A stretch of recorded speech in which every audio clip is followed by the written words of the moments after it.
Et bien voilà, me voici devant la maison forte de Roussy-le-Village que je suis venu comme promis visiter, qui se trouve pas très loin de l'ouvrage de Mitriche, un ouvrage célèbre à cause de mes deux arrestations. Voilà, ben, les maisons fortes, qu'est-ce que c'est? Ben, ce sont des maisons qui prévenaient l'attaque ennemie, qui sont quasiment placées sur la frontière.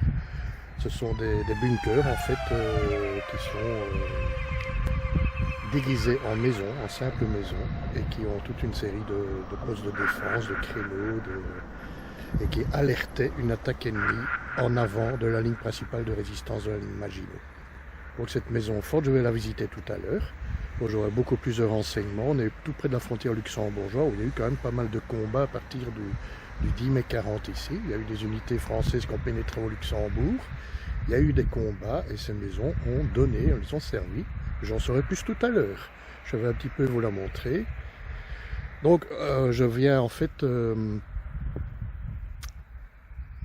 il y a une exposition à l'intérieur qui retrace toute la construction, les images d'origine de l'ouvrage de Mitriche, l'ouvrage A17. Évidemment, c'est un ouvrage que j'ai visité plusieurs fois, où je me suis fait arrêter par un personnage très peu agréable, en raison du danger qu'il y a dans cet ouvrage, dû aux remontées d'anhydrite qui détruisent les galeries et qui rendent ça dangereux. Donc c'est vrai que je vais inviter tous ceux qui veulent aller visiter cet ouvrage clandestinement, c'est de ne plus le faire, parce que c'est fort surveillé et en même temps dangereux. Donc voilà, maintenant je vais visiter l'ouvrage ici de la petite maison forte qui retrace toute la construction de l'ouvrage de Mitriche, une personne qui avait réussi à photographier l'endroit. Et j'aurai plus de renseignements et de toute une série d'images sur l'historique de cet ouvrage que j'avoue j'affectionne quand même assez, malgré les déboires qu'on y a vécu. Entrée, voilà.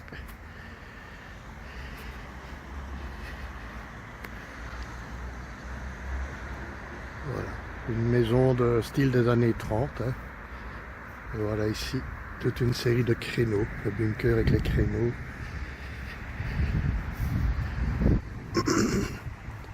Créneaux pour mitrailleuses probablement, qui servent à prévenir l'attaque allemande. Voilà.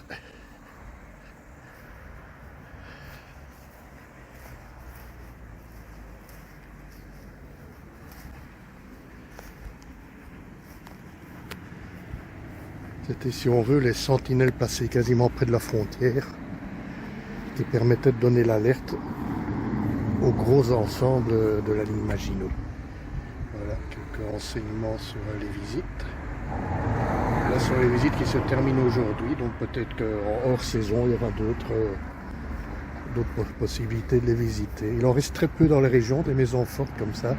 Celle-ci a été réparée, restaurée et visitable, voilà. Il en reste d'autres probablement, je ne sais pas, il y en a peut-être beaucoup qui ont disparu. Voilà, ici peut-être une petite guérite, je ne sais pas, qui permettait la montée du drapeau, probablement. Voilà, voilà, petite guérite pour mettre un soldat. Ok, ben maintenant on attend la visite. J'attends, c'est à 15 h, donc je vais faire un petit tour avant. À tantôt.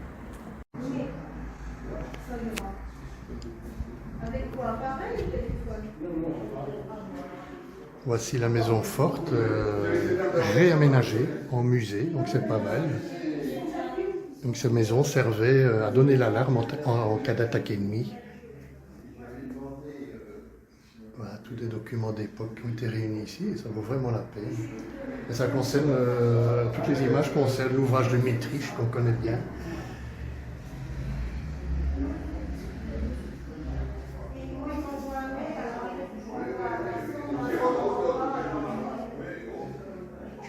Des images de la période 39-40.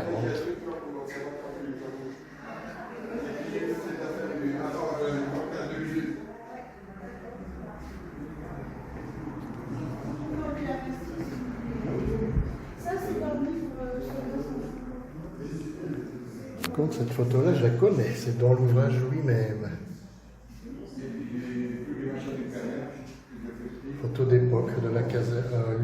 de l'ouvrage de Mitriche. Encore en bon état à l'époque. L'entrée des hommes telle qu'elle était en 88. Tout ça a bien changé.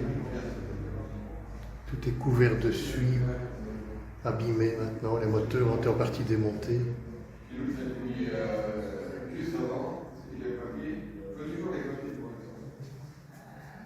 Galerie principale, encore dans les années 80. L'état était magnifique à l'époque. Avant que les ferrailleurs ne mettent le feu aux installations pour prendre le cuivre. Les canons du bloc 1 que je connais bien.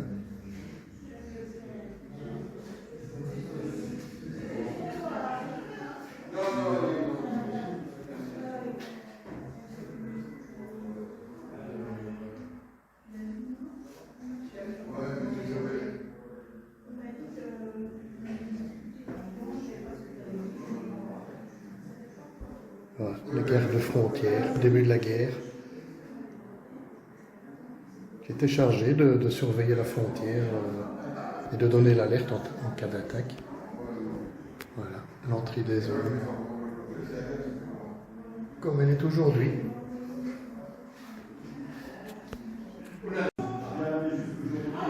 Et voilà ici la casemate, dont M. m'a gentiment expliqué l'utilité. Plusieurs créneaux qui donnent différents angles. Et ici il y avait une route apparemment, la route qui était là, le pont qui était là, qui enjambait une rivière. Il y avait une barrière en travers, il le faisait sauter en cas d'alerte. Ici il y avait probablement toute une série de rails anti-chars qui protégeaient la maison forte ici.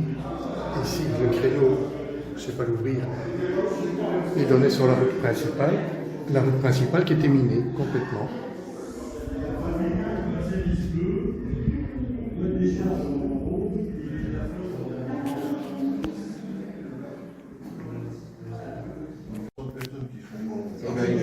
La construction de l'ouvrage. Quand vous voyez la construction de nerfs comme ça, quand ça se casse la gueule, ça se casse la gueule. Oui, il y avait des époulements, et il n'avait pas l'ordinateur. Alors que maintenant, sur l'ordinateur, on ne sait même plus aller au WC. On a toujours besoin de papier. Non, attendez. Pour l'ordinateur. Allez, on fait la politique 30 secondes. L'ordinateur, faites ci, faites ça. Allez pour les cartes grises et tout, on va économiser 10 fois moins de papier. On en fait 10 fois plus.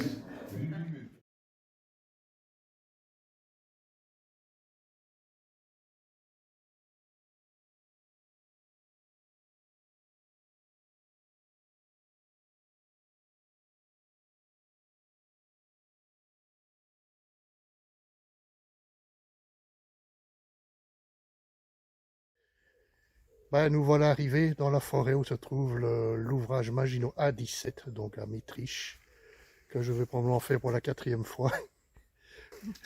Et David, que je connais, et notre ami, là, il a disparu.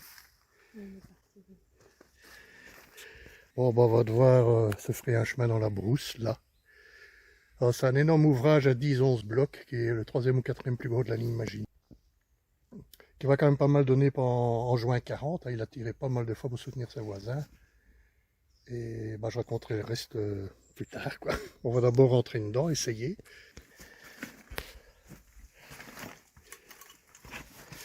C'est un peu de l'acrobatie, mais après ça va.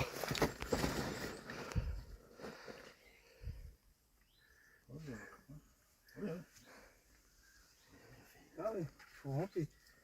Ouais.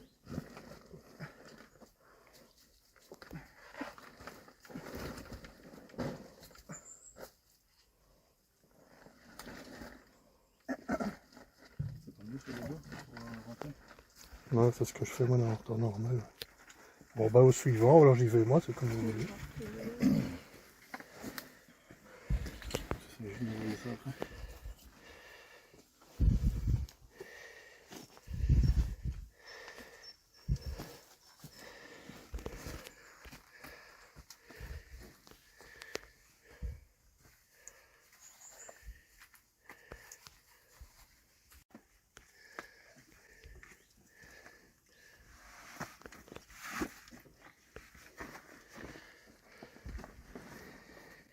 quelle horreur. Ça va? Oui, ça va. Je t'envoie ta bouteille?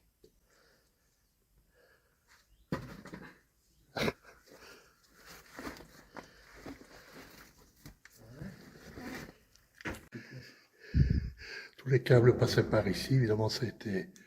Avec ma lampe, j'ai éclairé fort, hein, mais... Moi, je ne vais pas laisser trop longtemps parce que le vide se vide assez vite.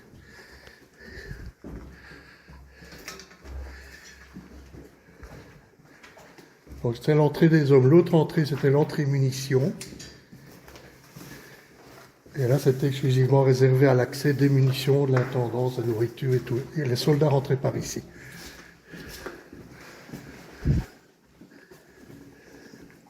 Bon, ici, ça mène directement vers les casernements et l'usine dont les moteurs sont toujours là. Vous allez pouvoir les voir. Ça va, tout le monde suit.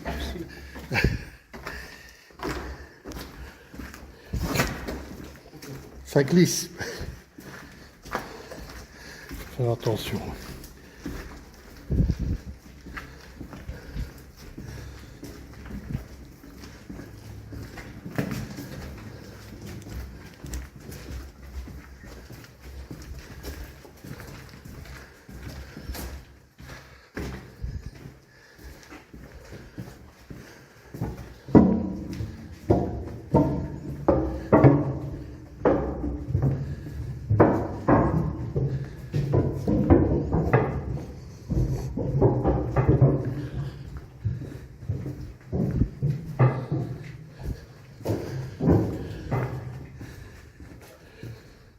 Voilà, ici on va rentrer dans l'usine.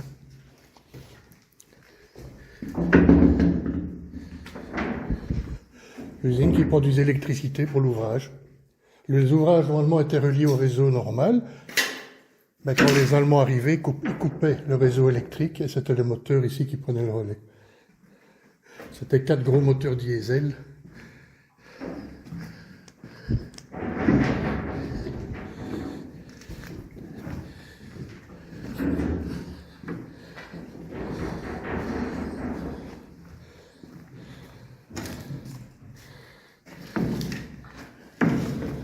Et voilà.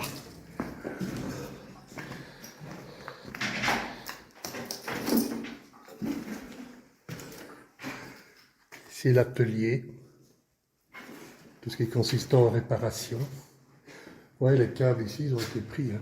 Tout ce cuivre a été volé. Ils ont mis le feu. On voit que tout est noir, c'est à cause de ça. Quoi.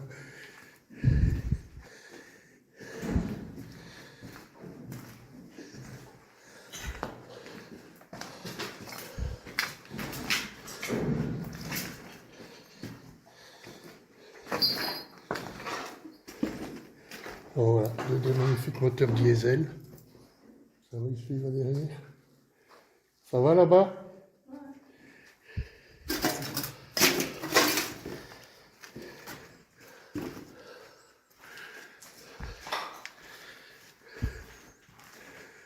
Ils sont magnifiques, hein?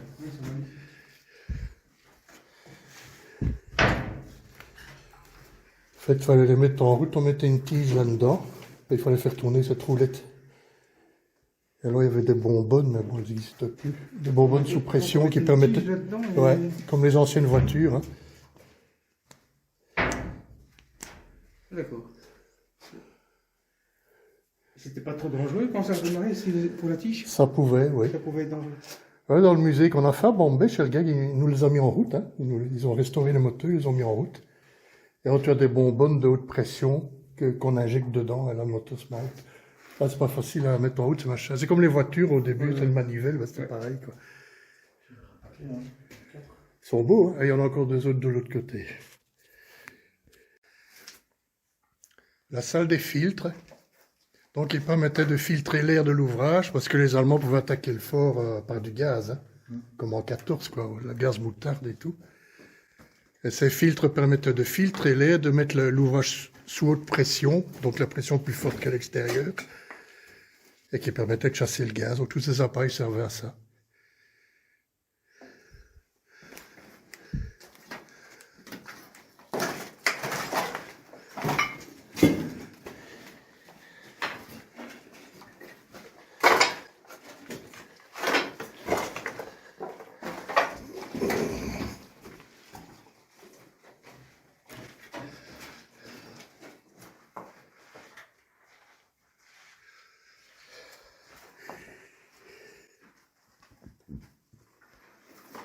Ouais, ils amenaient ça par des palans dessus. Hein. Et c'était remplacé tous les autant. Il y a même des dates dessus, je crois. Mais ici, je vois pas très bien.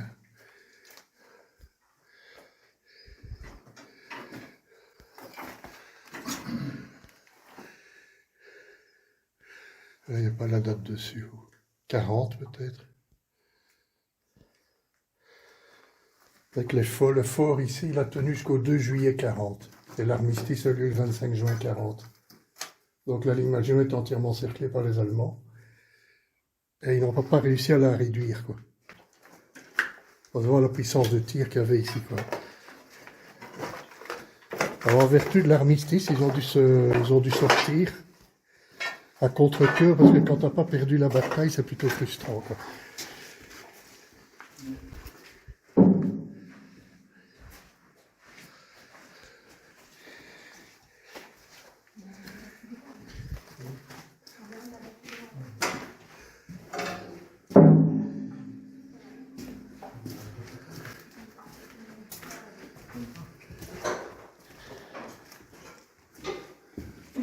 Ici, on va arriver vers les casernes maintenant, c'était le logement des soldats.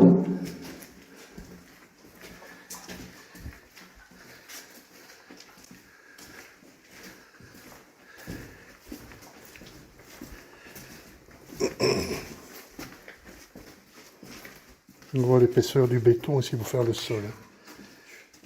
Et ça arrive à péter ça, quoi. Il y a encore des réserves.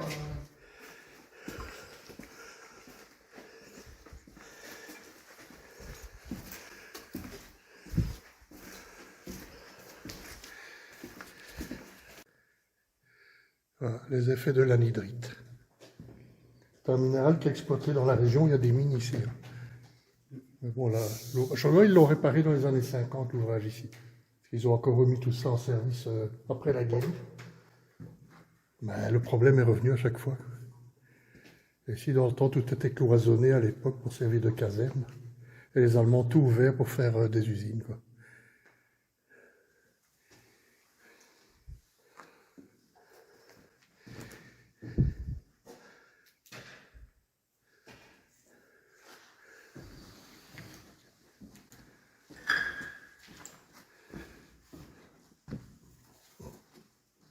Peut-être plus simple d'aller par là. Je vois. Comme on veut.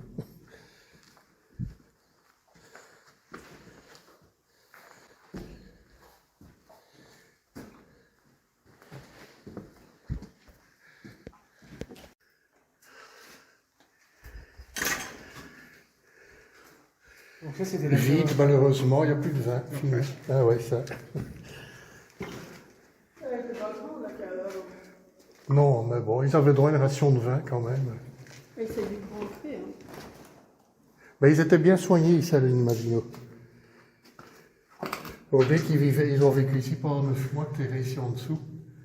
Donc parfois le moral des troupes en prenait un coup, là, il fallait un peu les soigner, quoi.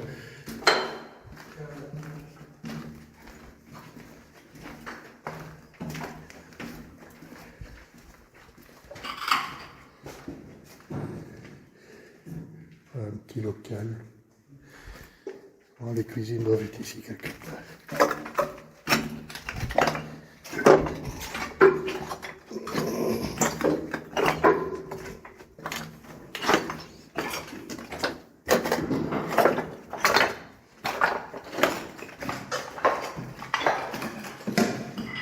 Une chambre froide, probablement.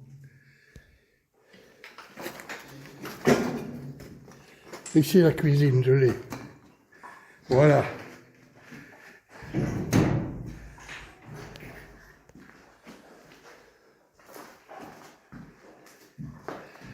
Voilà, la cuisine pour les soldats.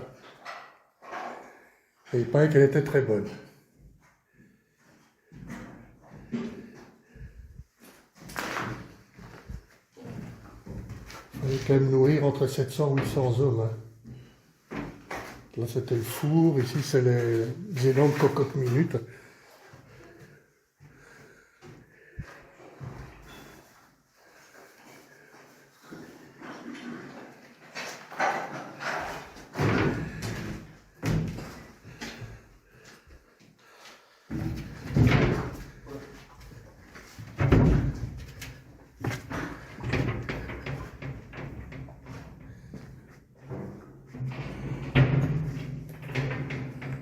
Voilà, on servait la nourriture ici, et les soldats mangeaient ici dans le couloir.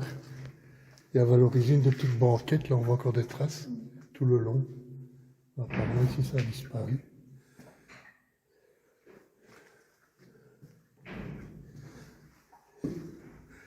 Ouais, ça c'est toujours le reste de la caserne.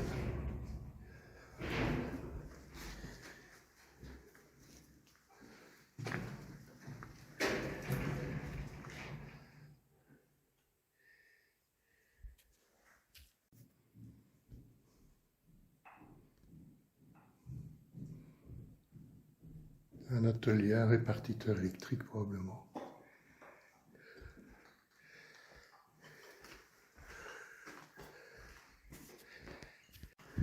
Le magasin munitions, et là ça va être impressionnant, tu vas aller voir que le sol est quasiment au plafond, à cause de l'anhydrite.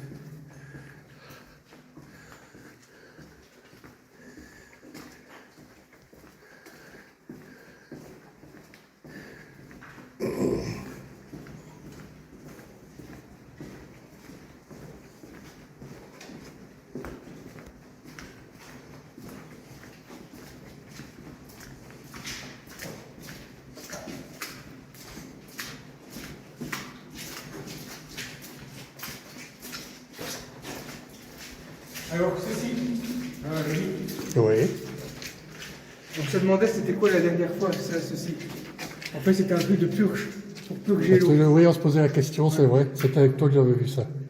Et ben, c'est pour purger l'eau, en fait. On pouvait purger par là, je crois. Il y avait un robinet ici, qui avait trop de pression à la limite. Et là, il y avait tous les câbles qui passaient, qu'ils ont cramé, quoi. C'est vrai que j'ai toujours posé question de ce truc-là. Ouais, et ben, on a trouvé, c'est un truc pour purger l'eau. Ouais, tu le purgeais par là, ici, il y avait un robinet là, à mon avis. Qui avait trop de pression, probablement. Donc, vous voyez, la galerie n'est pas petite, hein.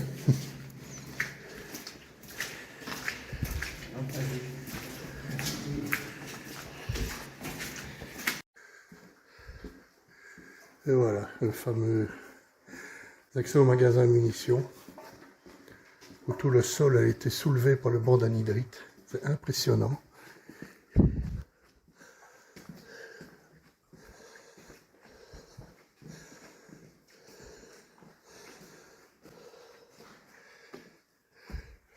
C'est vraiment un truc de cinglé. Et là, c'est le magasin munitions, MA.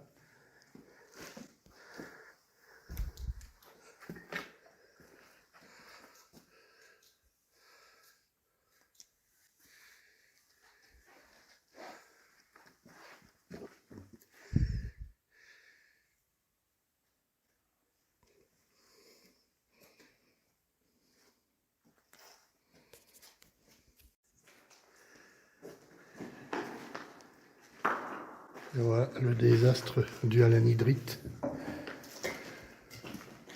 Vous êtes ici? L'ancienne gare de triage. Là, Eric.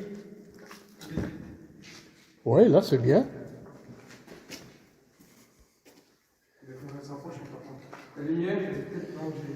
On va peut-être mettre la lampe ici, je sais pas moi. Je sais pas si ça éclaire bien, attends. Comme ça donne en plein dedans. Attends, restez. Ici, nous sommes dans le magasin MA. Magasin munitions. Ici, une autre alvéole. Toutes les munitions de l'ouvrage est entreposées ici. Et ça sont ce qu'on appelle des niches parasouffles. En cas d'explosion, eh ben, ça atténue l'explosion, quoi. Il y a la force qu'elle a là-dedans et qui atténue le bazar.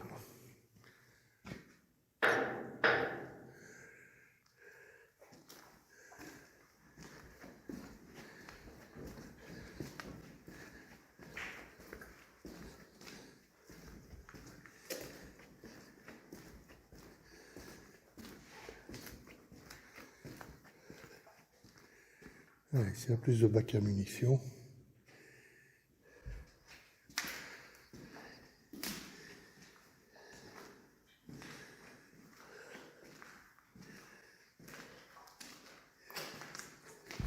Obus de tout genre, 75, 135, des roquettes, toutes sortes. Quoi. Des roquettes de mortier qu'il devait y avoir aussi.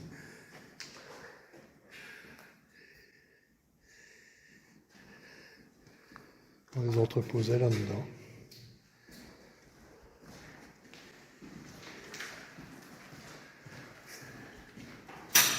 Voilà. Magasin munitions de l'ouvrage.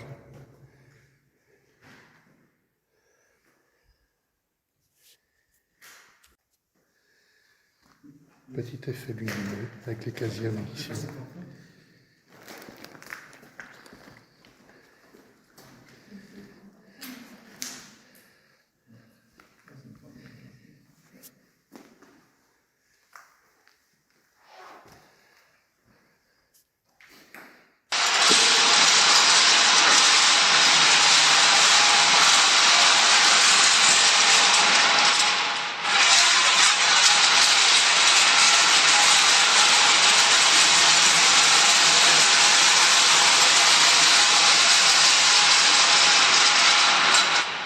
Ah ouais.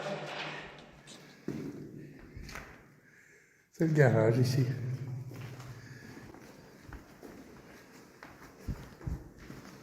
Ici c'est le pont, on mettait le locotracteur là-dessus, on l'entretenait par en dessous.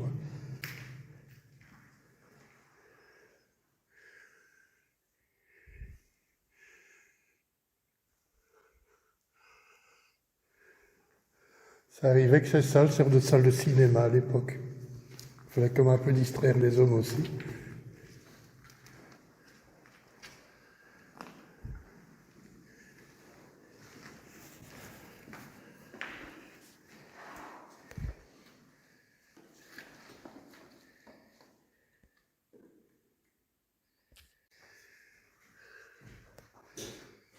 L'entrée des munitions complètement merlonnée. Il y a juste un accès possible par là, mais ouf, c'est beaucoup trop étroit pour passer.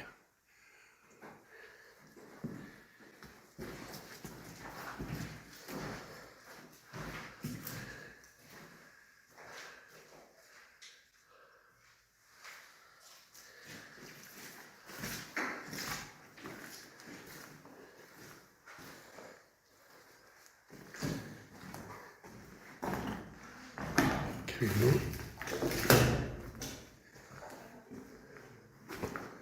Normalement, on devait avoir le pont-levis ici qui devait se rétracter, partie en métal.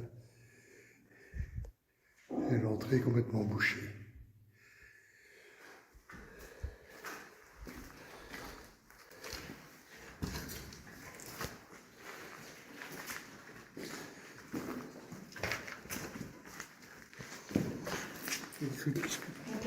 Voilà.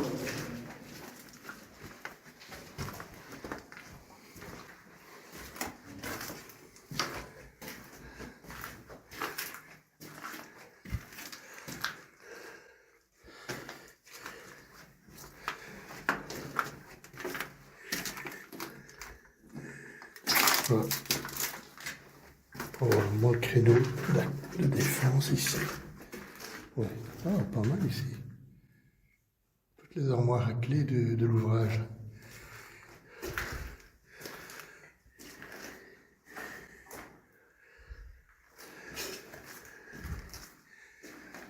Les lits des desservants. Et le créneau qui permettait la surveillance de l'entrée des munitions.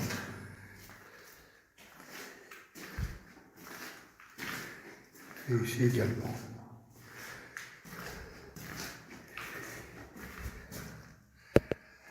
Et ça donnait sur l'extérieur, probablement dans le fossé diamant.